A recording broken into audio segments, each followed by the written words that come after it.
For most of human history, buying something meant moving physical weight. To trade, you had to literally haul mass from one hand to another. Even with paper notes, money occupied space. Handing over cash triggered the pain of paying, a discomfort caused by watching your physical wealth leave your possession. The exhausting logistics of accessing cash were clear during demonetization.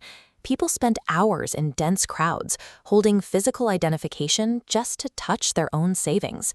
Early digital banking attempted to streamline this, but they kept the friction points. You had to carry plastic cards, wait for loading screens, and manually enter 6-digit OTPs. That friction served as a natural psychological break. For thousands of years, the logistical effort required to handle money made it difficult to spend it faster than you could think. Then came the Unified Payments Interface, or UPI. It stripped away those logistical barriers, creating a system that removed the paper and the faces from our transactions.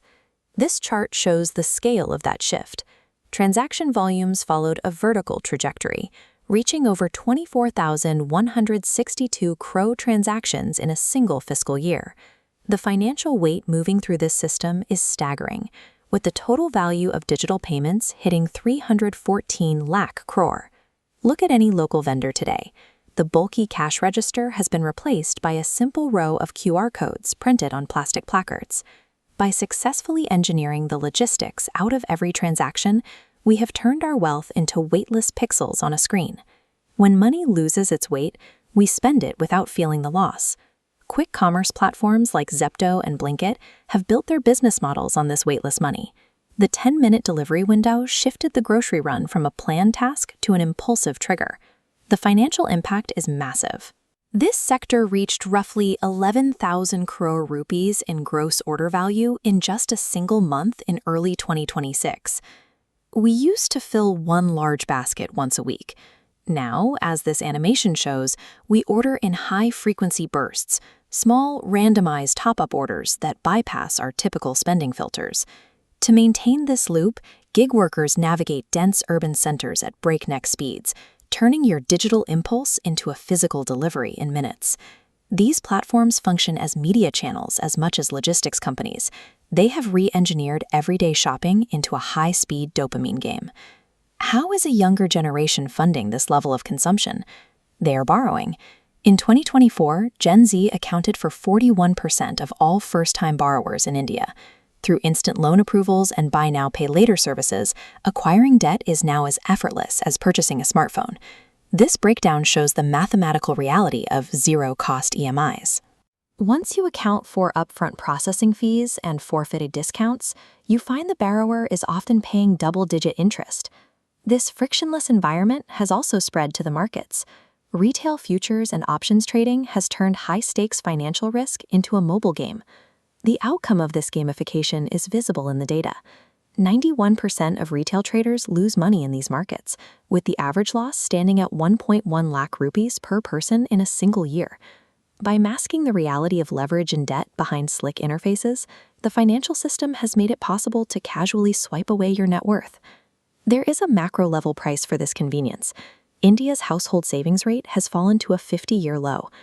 Public data can be misleading because it pools different behaviors into a single category. On one side of the scale, we have disciplined savers steadily contributing to SIPs and building wealth. But on the other side, a surge in personal loans and credit card debt among younger borrowers is dragging down the net savings of the entire household sector.